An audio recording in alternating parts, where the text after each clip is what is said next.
Welcome everybody for another webinar from the Energy Delta Institute. My name is Leon Stille, I'm the General Manager of EDI, and today also again your moderator. I'm quite excited about today. We have probably going to have a very nice discussion and insightful information in leadership in the energy sector in disruptive times. I think it's a very relevant topic. If I speak for myself, that for 9 months ago, I would not think that we would still be in this type of situation, but we still are. So it's good to have some tips from a professional on how to deal with this this kind of disruptive change almost, and how to be a good leader in that sense. I'm joined today with Janos Michopoulos, if I pronounce it correctly. He'll probably tell me differently if it's not the case. He's a 30 years experience in the oil and gas sector, currently at the board of DESFA, that's a Greek TSO, and he's a guest lecturer for a lot of programs and MBAs, things like that. So I think he can really help us to understand a little bit on how to deal with this disruptive times. Before I ask Janos to join me, as with the same with all the other webinars, you can always ask questions in between. I would like to invite you to ask questions in between. I will see them here on the screen, and I will try to ask them to Janos and answer them as much as possible. You can use the chat box and the question box for that. So without further ado, Janos, can you join us for this this webinar? I always have to click a little bit, of course. Ah, there you are. You can hear me? Yes. Hello. Yeah. Hello. Good Hello. morning. Good. Morning, Leon. yeah, Thank you. morning, Thank everybody, you. or your audience. Thank you very much. I appreciate the invitation. Thank you for your kind words. And you raised the bar already very high, and I need to live up to this. That's how we do this, right? Yeah. Excellence in leadership. To this expectation. So I think you can start with your presentation if you want to. I will ask you some questions in between, and let's have a nice conversation about what's going on in the energy world at the moment. Now, let me ask whether you can see the presentation okay? All good. Yeah, fantastic. Now, of course, thanks for the kind words. Let me go back 1 second and define what we mean disruption, just to establish a bit of terminology. And of course, disruption we all know the current disruption due to COVID, but I'm going to make 2 statements. In fact, I can summarize this webinar in 2 statements. Statement number 1, the energy sector is not, let's turn it positive. The energy sector is not a stranger to disruptions, to crises. And we had many in my 30 years, I can remember, from climate events, natural disasters, we had wars, we had safety incidents that made the headlines for the wrong reasons. Okay, now we have a different kind of disruption, different kind of crisis. We haven't seen that as such. But my first statement is the energy sector should be quite experienced to handle a crisis like this, and hopefully we can share some learnings that can be useful for other sectors too.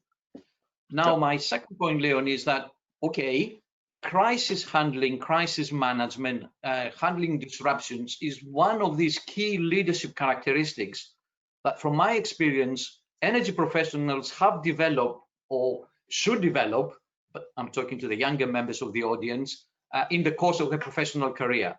At the beginning of the careers, myself and others joined because we had good technical skills, be that finance, engineering, good education.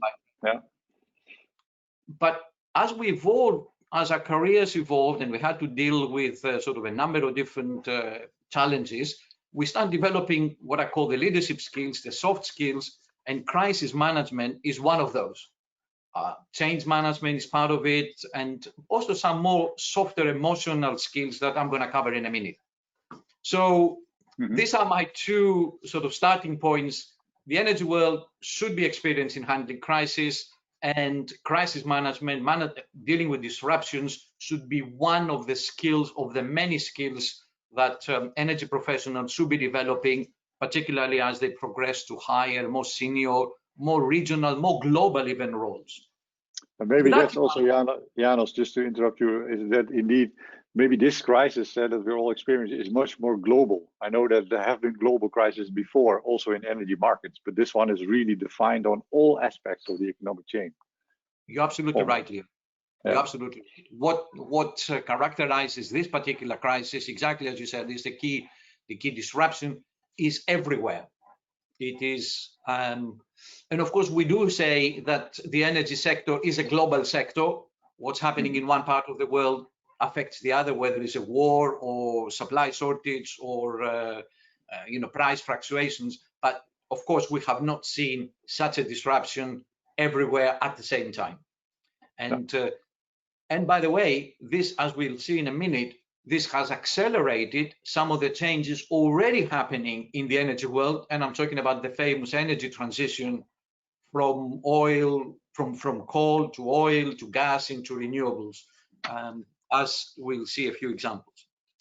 Now, with that background, here I have 10 tips for leading in a crisis, for leading in a disruption. For those, to make it easy for the audience, each one of the tips will be showing on the slide, and then we can use it as a platform to have conversations, ask questions. So here's number one, tip number one. A crisis is a good reminder that the number one business objective is to survive. I know we have many conversations. Is it customers first? Is it what's the number one priority? Make money, serve customers, staff, etc. Well, at the end of the day, it's to survive. And I'll put here, we were talking just before we got off, we were talking about the special forces. And here I put a couple of books from a character who is well known in that world for achieving absolutely amazing things, Bear Grylls. And he talks, it's all about survival. It's all about survival. Now, I don't want to promote the other book by Christos Tsiolkas, he's a fellow Greek, but I had the benefit of attending one of his webinars recently. And in fact, he even goes one step further.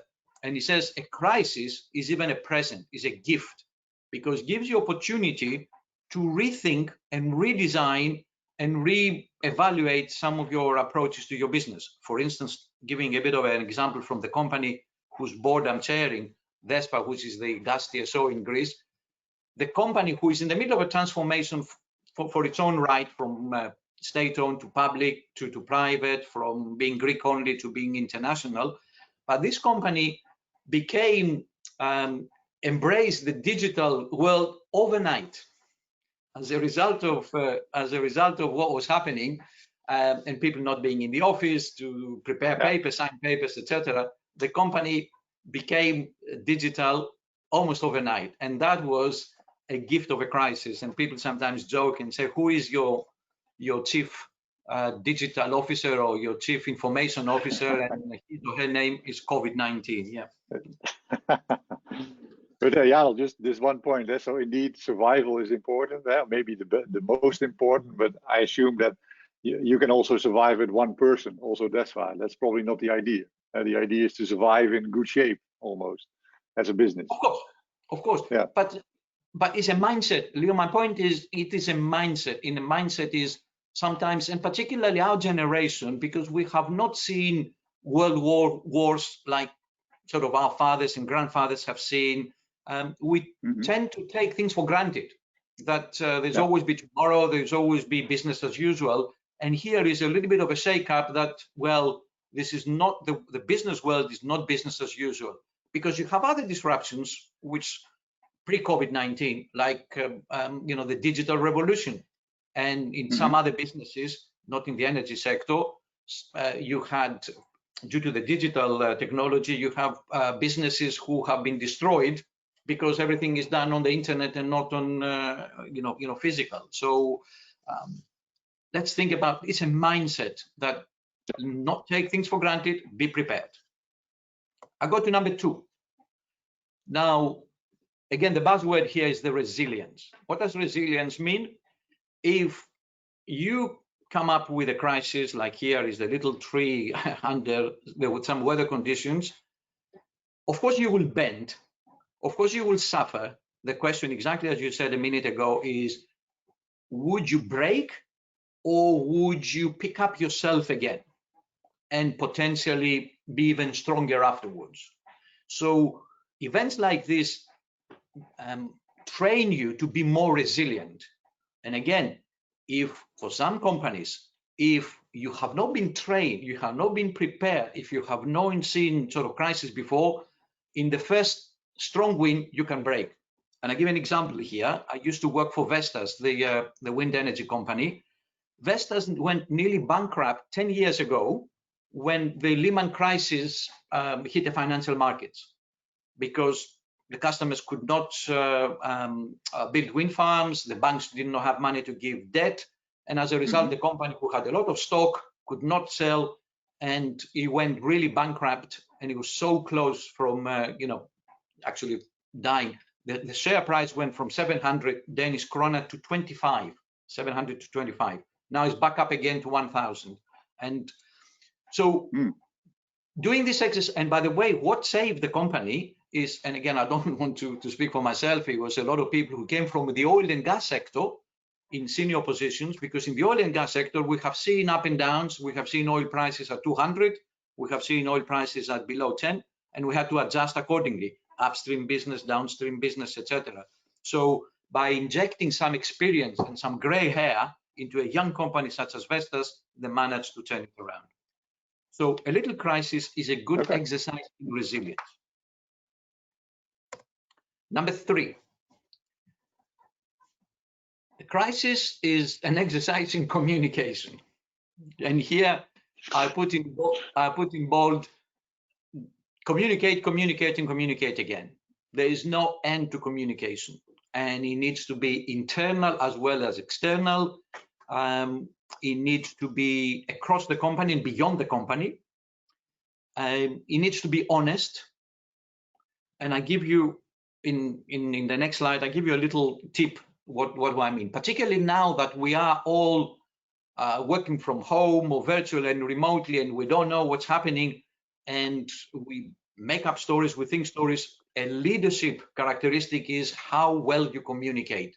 And I make one suggestion: you need to make it regular, frank, and honest. Yeah. Why is that? Why is that? That is important. Here is a slide. Sorry, Janus, there was one question about this from the audience as well. Is indeed it's always important, but how do you motivate your staff from a distance? That is, maybe you have a tip for that as well. Yes, I do. Bear with me. This is slide. It's tip number 5. Oh, okay. Sorry. Yeah, bear with me. Is tip number 5. I will say upfront the answer to the question: with difficulty. This is the answer to the question. But bear me 2 minutes. Here is a slide which is a little, it's not mine, it's from a well-known expert in managing change, and particularly understanding the emotional impact of change. And this famous curve shows that when something like this happens in a crisis, emotions will go high, the energy, if we use the term, will go high, negative or positive. And remember the first lockdown, people were having fun, they were doing parties, they were doing all sorts of things. This time around, I think we are a little bit in the depression phase. It's been on for a while. It's been on for, well, 6-9 months now. We don't know what's the end of it. So we are at the bottom of this curve, and we need to get out of, we need to climb out. And a lot of people need emotional support. That's the leaders themselves, but also a lot of the teams. And here is a couple of tips to remember. This I'm going a bit on the side. 3 things to remember and to clarify. First of all, communication is not what you say as a leader, is what your teams will hear. So you need to speak their language. You need to speak to their emotions. For instance, as we all know, both of the the top, in fact, all of the top oil companies, Shell, BP, etc., announced job cuts. And the leaders explain why we need to do this, and we're going to go on the transition. So the leaders say, we need to reduce the workforce by 10%, and everybody else is hearing, will it be me? Will it be my colleague, etc.? What does it mean for me? And the second thing I clarify here is what the leaders should do is the mentoring and coaching.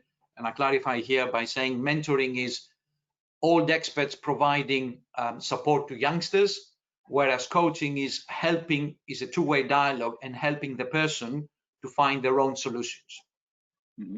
So these mentoring and coaching skills that leaders should develop is particularly applicable in a crisis situation, and it goes back into my two inverted diagrams. This is something that all leaders should be developing as they have teams and teams of teams. And in fact, you know the many leadership cliches. A good leader is the one who is empowering and motivating and coaching the team to achieve superior performance. Is not the one who is sitting at the biggest office in the top of the pyramid. Here comes the answer. Here comes the answer to the question before. Managing remote teams. I said with difficulty because I do mean is a completely different set of skills to manage a team where you can see everybody, you can collect everybody in the cafeteria or in a town hall meeting, compared to having a team dispersed in many different locations, many different time zones, and many different cultures. Of course, technology helps, ability to have webinars like this, and it can be broadcasted to many people around the world, different time zones, and you picked a good time zone, potentially you can be heard from North America all the way to Asia. Now, again, I'm going to say something from my personal experience as an example here. As I mentioned, I used to work for Shell. 1998, this is 22 years ago, Shell, like many other oil companies, for that matter, like many conglomerates, IBM and General Electric and all the big boys, they stopped having country organizations and they established functional teams, business teams, who inevitably were organized vertically, which meant every single person in the middle will have a boss somewhere in the world, will have a team dispersed, and we start managing virtual teams since 1998, webinars, teleconferences, and all that sort of jazz. So my point is, companies who had 22 years experience in managing virtual teams will have a higher chance of survival in a crisis like this compared to companies who have been operating in one country, in one office, with very hierarchical organizations, with not embracing technology, but having physical meetings and physical processes. And only time will tell how these companies will manage to pick up these remote team managing skills very quickly or not. So the answer to the question that he was asked is with difficulty and with practice.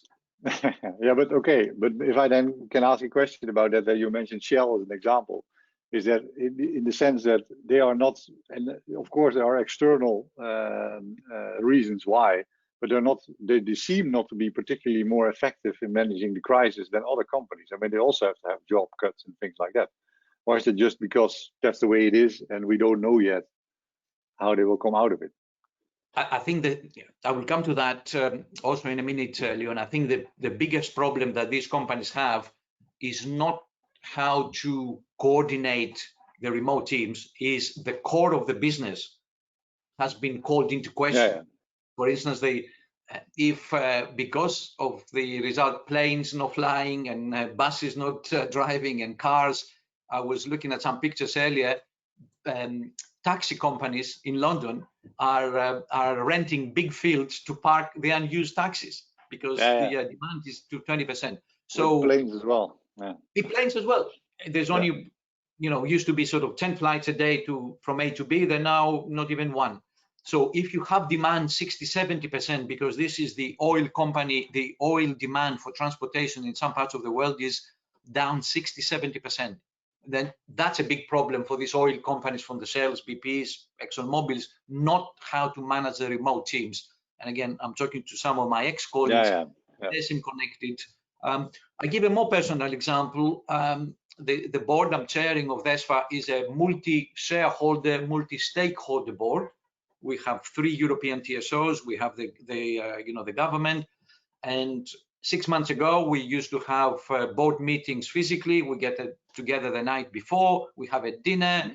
We get to know one another. We solve some of the issues. We establish trust. Very key word. We understand the personalities. And me as a chair, it was important to know who is the extrovert who would like to talk a lot and who is the introvert who doesn't, so I can balance the conversation in the board meeting. Now, know your team, so to say. Yeah. Exactly. Trying to do this, Leon, virtually. First of all, you receive the documents, virtually. You have questions. What you do before you will, pop into somebody's office and ask a question. Then you have a screen of 13 people. You don't know in what mindset people are. That's another, just basic things. People coming to the webinar, you see a face, or sometimes they switch off the camera, and you don't know whether they slept the night because they have a crisis at home, or they're not feeling well, or they have some other worries or concerns. Whereas people around in the room physically, you see somebody says, Leon, you don't look okay, something happened. Yeah, I've got some personal issues. I will tell you all about it. Please forgive me, I'm not at my best today. I will be okay, next time around. That's the hard part. Chairing board meetings virtually. I think I've done everything virtually in my life. As I said, 22 years working virtually. I've never dreamt that I would be chairing a multi-stakeholder board, virtually. But here I am. Just like everybody else. Yeah, that's true. Yeah. Exactly.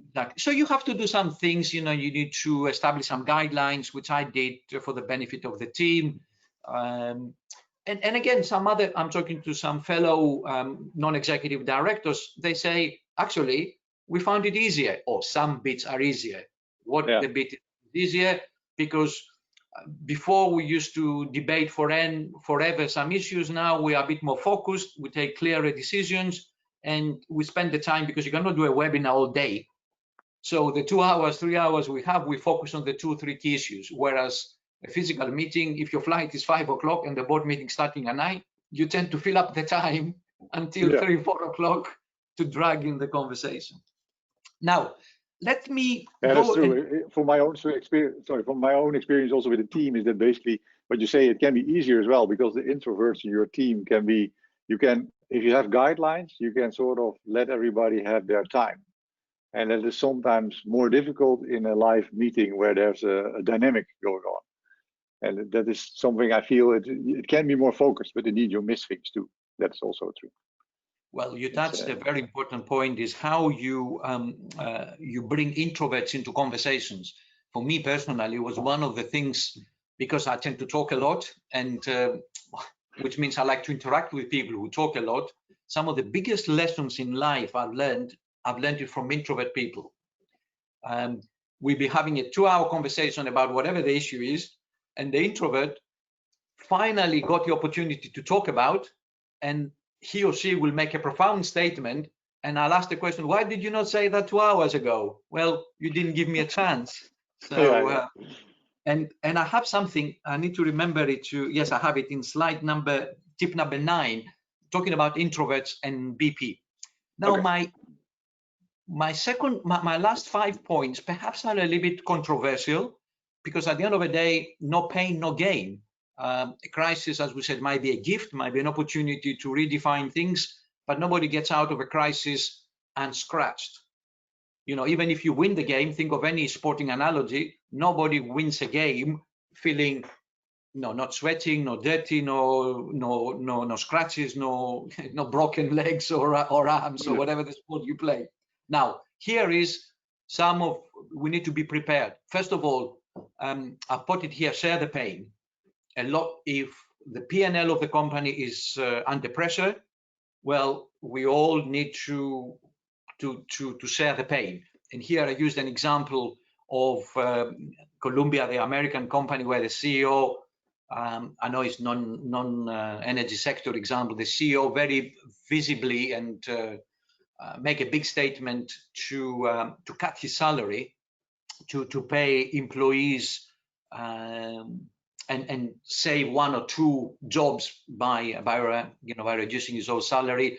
The Greek Prime Minister also said a good leadership example 6 months ago when he asked members of the parliament for 2 months to take a 50% cut. There are many examples that senior executives had to take cuts. Also, there's some bad examples of companies who, for instance, I don't want to name the company. I happen to know a non-executive director in the company who resigned because of this reason. And the company is active in the renewable space, in the energy space, and the infrastructure space. And they insisted in the annual meeting with the shareholders to pay dividends to the shareholders. And yet at the same time, they had to take a big cut in personnel.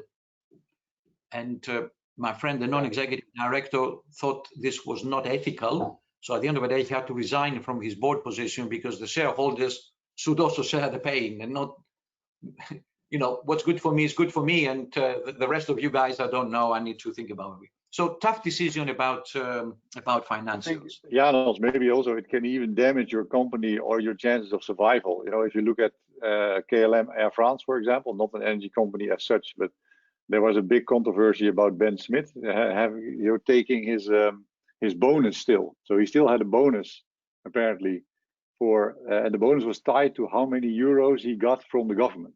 So if he got more, then he got a bigger bonus. So things like that, I think it can it also harm your company? Is that basically what I'm asking?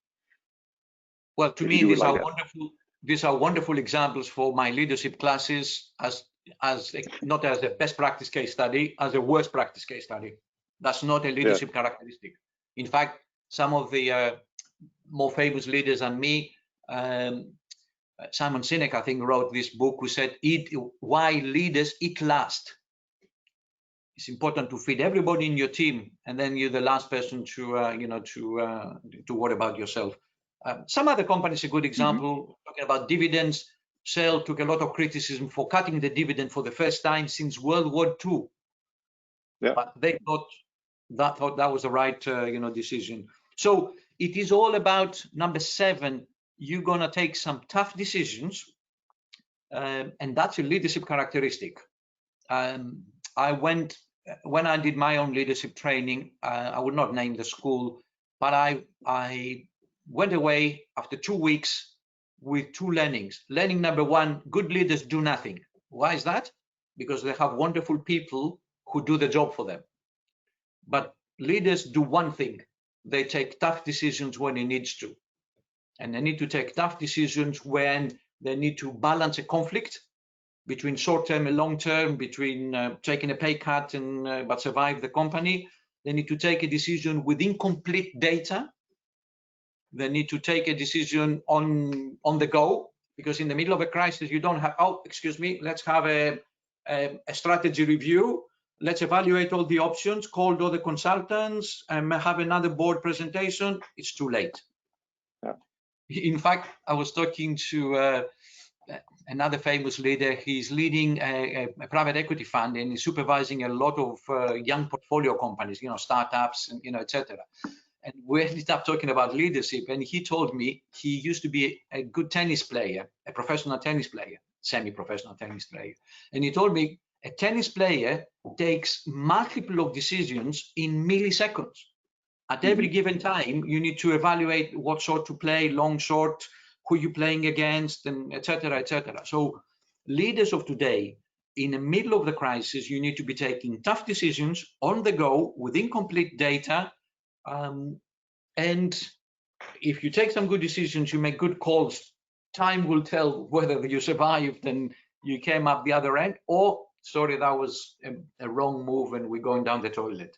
So, and another warning, there's no such a thing as an easy solution. Number 8, I'll give you a bit of a hope here, is that, okay, as a good leader, you're not expected to have all the answers. In fact, quite the opposite.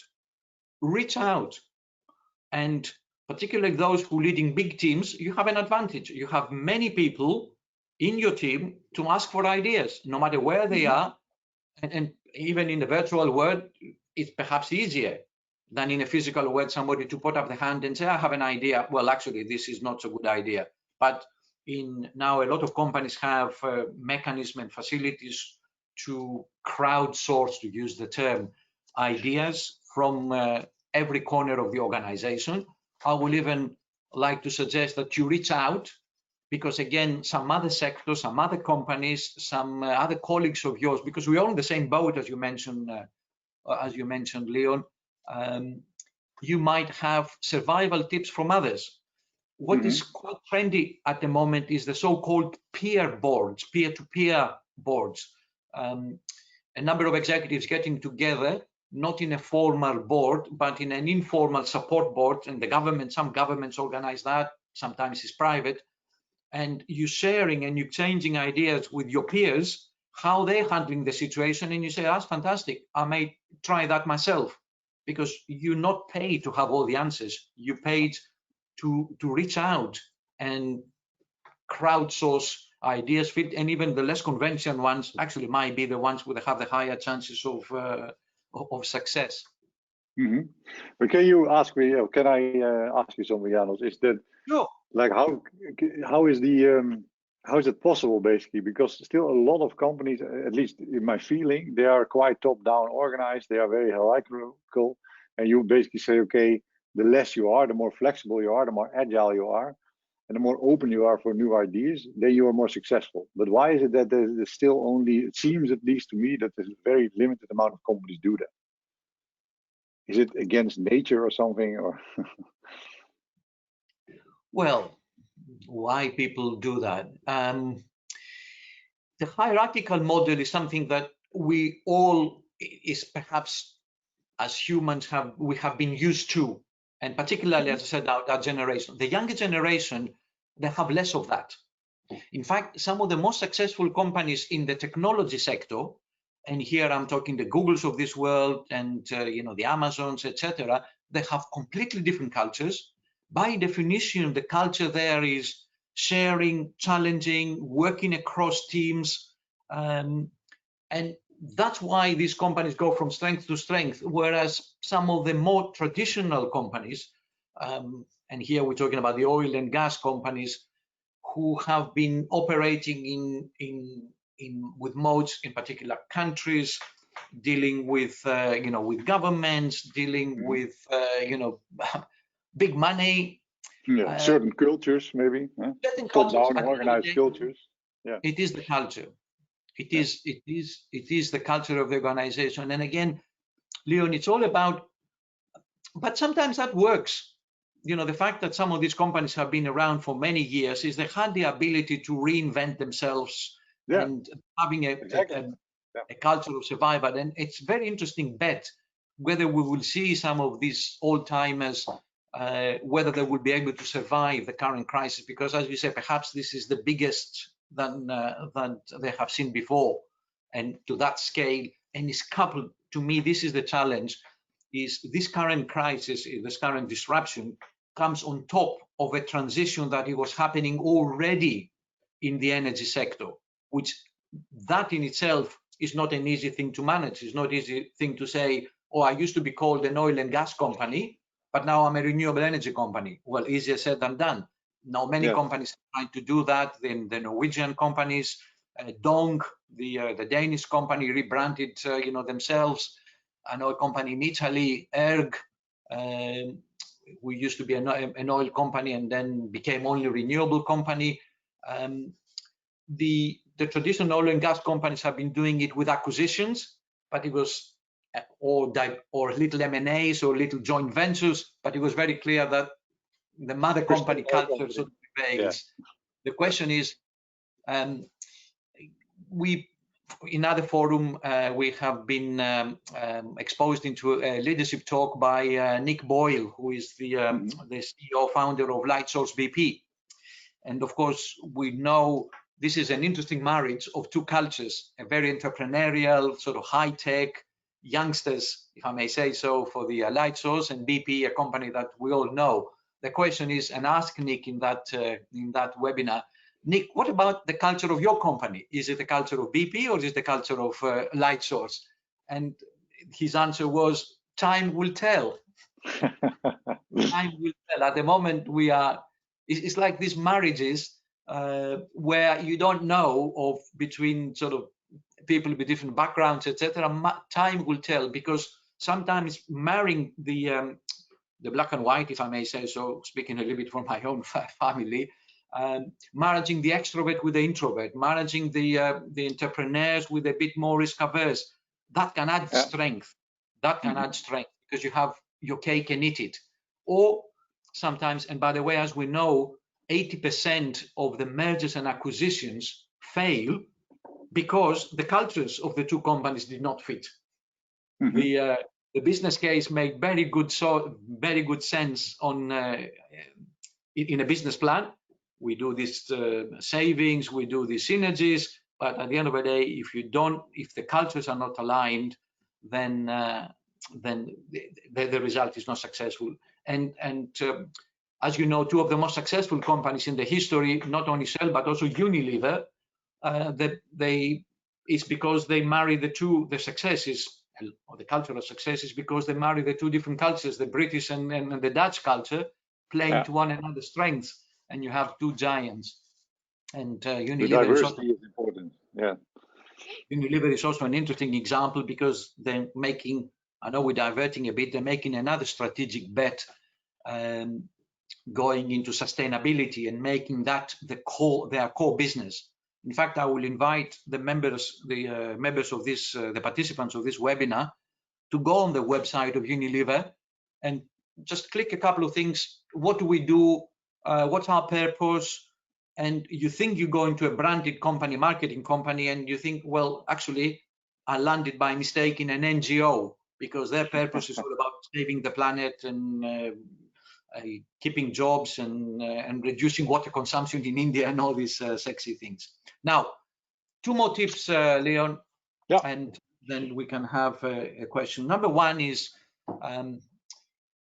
these crises, again, give opportunities to, again, we talked about the introverts, we're talking about deep down the organization. Might be some people who actually have the answers. Actually, this could be emerging leaders who they don't wait for the opportunity to be invited, but they take responsibility for their own teams, for their own business unit, for their own function, and they come up with initiatives, the extra mile, as we call it here. And the example I wanted to mention here is, we all know the famous infamous BP incident in the Gulf of Mexico a few years ago, in the deep water drilling, which nearly bankrupted the company. Again, it was another worst case leadership. It was Tony Hayward and the team did not handle that particular crisis well. The bill was $40–50 billion, and nearly the company went bankrupt. I had the benefit of talking to, a couple of years ago, talking to the VP HR of BP, and he told us the following. He said, well, of course, there were some people hidden down the organization who had expressed some concerns about the safety management of the company, managing contractors, etc. But we did not pay attention to them, because it was not sexy in the board meeting, in a leadership team meeting, to talk about little concerns. It was more exciting to talk about partnerships, acquisitions, new markets, new business, etc. And he told me, Janos, now we have a new leadership initiative within the company, and it's called Listen to the Quiet Guy. And again, talking about the introverts, talking about the younger members of the team who have wonderful ideas, but if you're sitting in a tall building in the top floor and never go down, never walk the talk, you never have an opportunity, you never give these people an opportunity.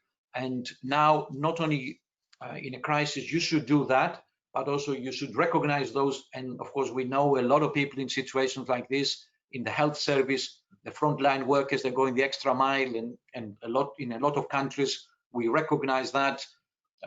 Companies give donations to to hospitals, etc.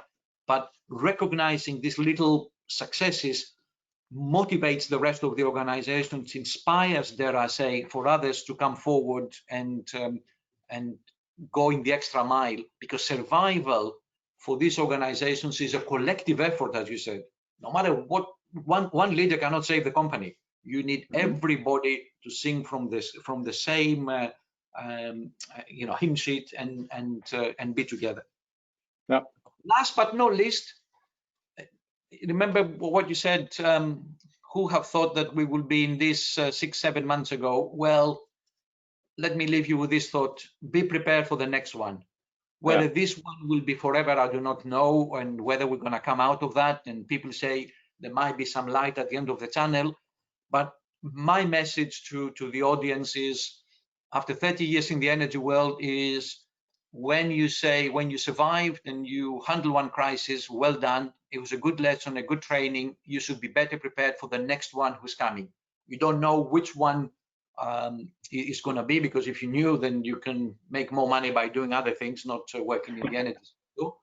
But you must have heard the term scenario planning. And again, some companies who have survived is because they have not predicted the future, but they have run scenarios or black swans or events, whatever, in order to be prepared and anticipate. And sometimes we read the headlines that this company, from Bearing, the bank and all these things that, companies collapsed, but we don't hear other companies who did not collapse because they were prepared and they were running these little exercises and scenarios and anticipations and safety drillings and all these boring things that they appear boring, but is the best possible chance of success. Nobody, again, using the sporting analogy, nobody becomes an Olympic champion overnight. These people train for years. They train hard. I'm talking about any sporting event. So that's my invitation to members of this audience, is to train in your leadership skills by attending seminars like this and all the rest that EDI, also the Hellenic Association of the Energy Economists put together, because they will prepare you for the next crisis. Yeah, indeed. That's it. That was my top 10. Happy to be challenged. Happy to answer any questions. Let's go into that a little bit. Expert. I'm a leadership practitioner. Maybe that's a good question to start with. Indeed, is that okay? Of course, you already gave some hints with trainings and things like that. But is it actually possible to train for this kind of thing? Or do you really need the experience? Like, do you need to go down first and then come back up? Both. The answer is both. Yeah, I thought you would say that. Yeah, you need both. I mean, you train. For instance, you might be going in a seminar on crisis management. You might be going to a seminar on emotional intelligence. And then you should come back at home, practice it, put the good tips that you learned into application, see what works. And then, and particularly in the energy companies, as people move about in different geographies, in different functions, in different parts of the business, then you face new challenges, and then you apply, you learn, and life should be a continuous learning experience. And that's what the ancient Greeks said. You keep on learning until the very last day of your life. Okay, yeah, no, of course, good one. But I think that people are really struggling with that question. Right? Everybody got sort of surprised by this crisis, obviously. But again, the same thing you said about scenarios. There were all kinds of scenarios already out there that said, well, the chances that this is going to happen, something like this, is actually pretty high. But how do you follow these scenarios? Yeah? So you talked about setting these scenarios, but I think maybe, when do you go and actually do that scenario? Like, can you determine that point when you need to go there? Well, I'm not an expert on scenario planning, but I have used scenario plannings. How do these things work? Is you have this what is called visions of the future, and let me start again. What you do is you go into a room and you have different eventualities. You put different post-its on the wall, and then you group them together in what is consistent visions of the future. Now, when the interesting thing is you're not trying to predict which one of these things will materialize, but if you start seeing things are happening in this corner of, let's put it here is in this corner of the room, then this happened, then your mind is prepared to say, I bet you this is going to happen as well. So you are in a way half a step ahead. You have anticipated, and it's in your becomes a little bit part of your DNA to say that what might happen. I give one more example. When I, again, going back when I used to work for Shell and I got my first company car. Mm-hmm. You reach a certain level of seniority and you get a company car. Fantastic. You're like, hey. And everybody knows that. That's another story. But I went into what is Shell called advanced driving test course, 2.5 days. And one of the exercises we're doing in this advanced driving, you were driving and you had the instructor on the side. And as you drive, you were asked to describe what you see. So you say, oh, I see the car in front of me is slowing down. I think he's looking to park somewhere to stop to buy some cigarettes. So, and sure enough, next thing you know is the guy or the girl in front stops abruptly because he sees the shop that you would like to buy something, and unless you had anticipated that, you had boom. So the very fact that your brain has been trained to talk and anticipate makes you so perhaps less vulnerable to a safety incident because you anticipate that the guy in front is looking, is not knowing the road and is looking to stop. One example, yeah. Or the other thing, when you see you drive behind a car and somebody's carrying some fancy load and he has not put it safely, and you think in your mind, how do I know that he has tied this load? And what will happen if this all of a sudden breaks and hit my windscreen? Better keep a bigger distance. So you anticipate the crisis. So that's what I said, the training needs to be in your DNA to think. And that's why you need introverts. And that's why you need pessimistic people who can give you worst case scenarios. That's true. Like as a businessman, but it help you and prevent you from surprises. No, I can totally agree with it. Imagine that, of course, these scenarios will help you out.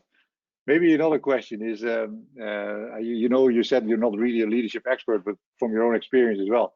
Say you are somebody in the team, so you have a boss that is very inflexible and is handling this crisis completely wrong.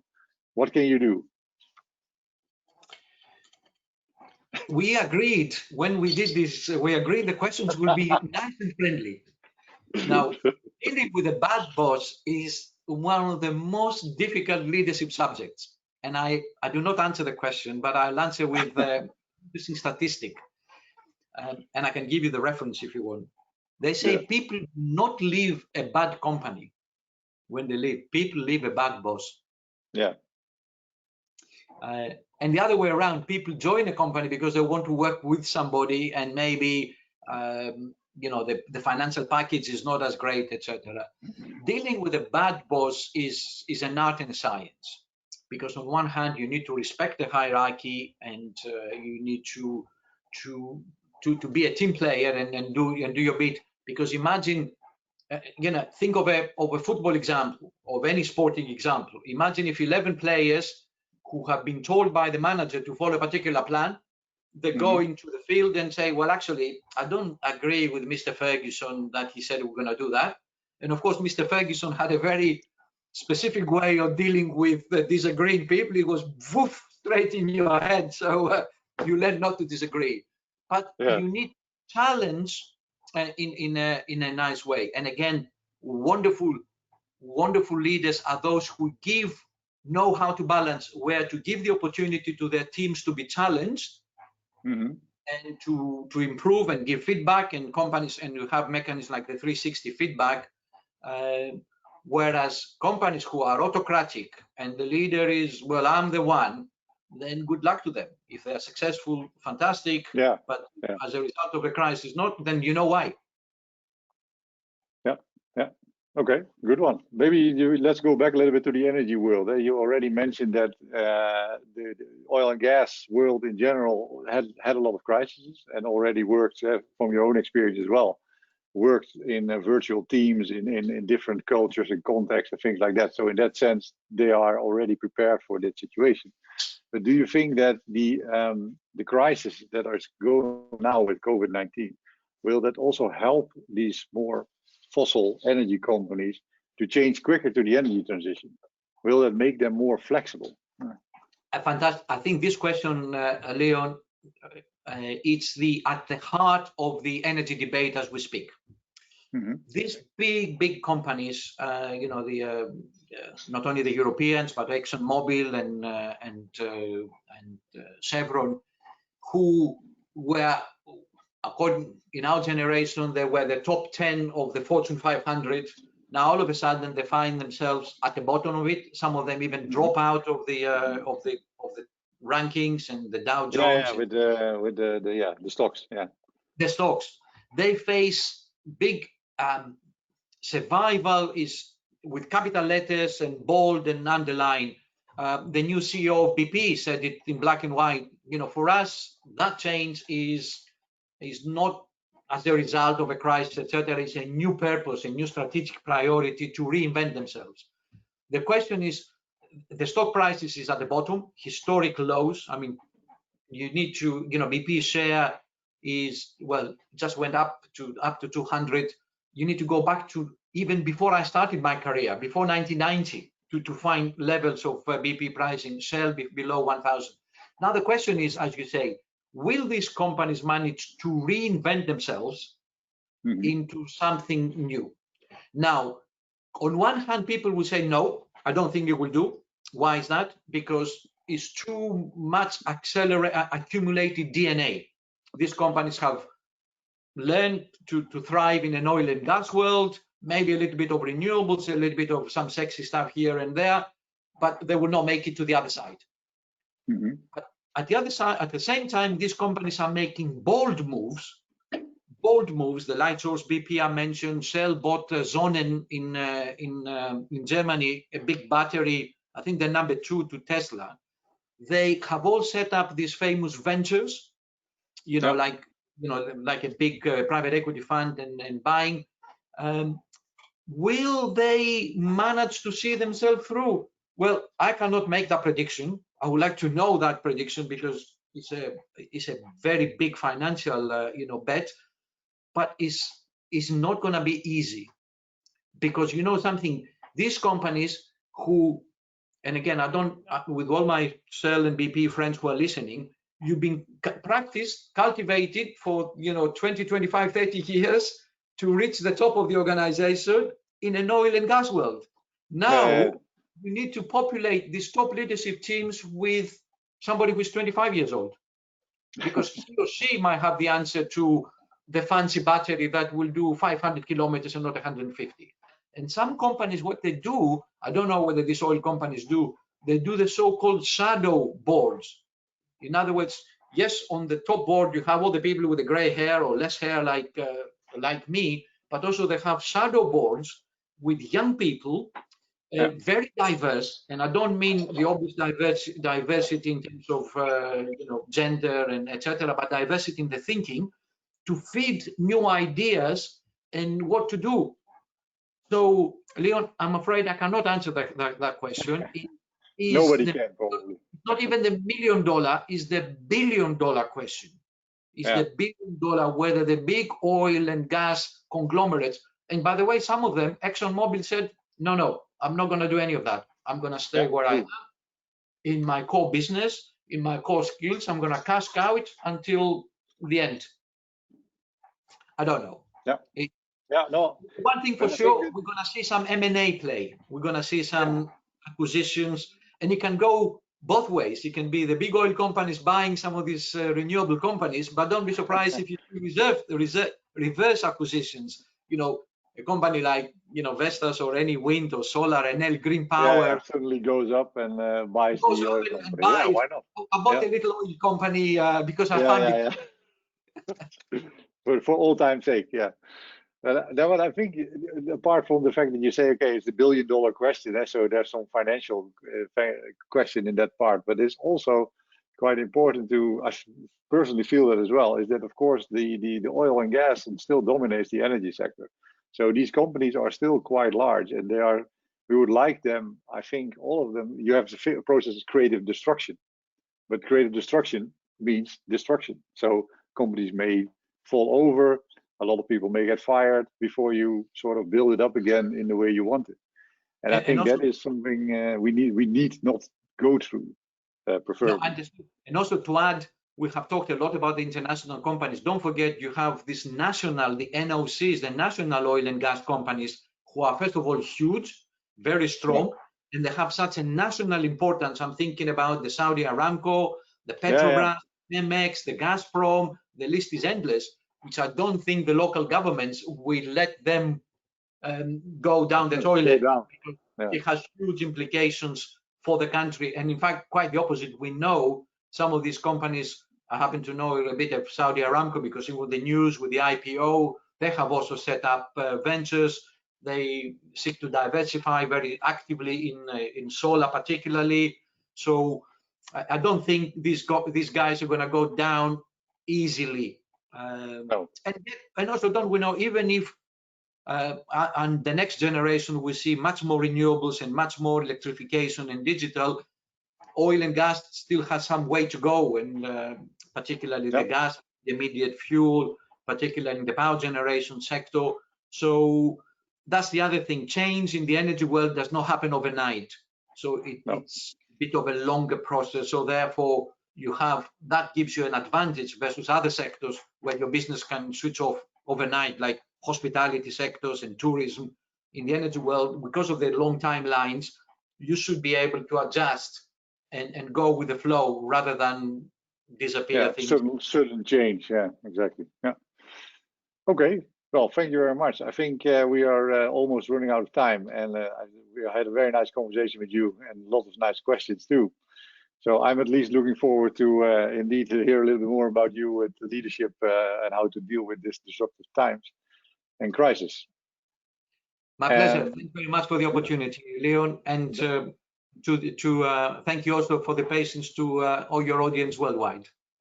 Yeah, exactly. Yeah. So indeed, to the audience as well, if you want to know, if you still have questions for Janos, let us know. We can pass them on, and perhaps he can answer them. Not too difficult questions, I already understand. And of course, if you want to know a little bit more about leadership, we do have a nice leadership in the world of transition course coming up as well. So please register there if you want to know about this. And Janos is in there as well, so he can give you some more information in this on this topic, this very important topic, I have to say.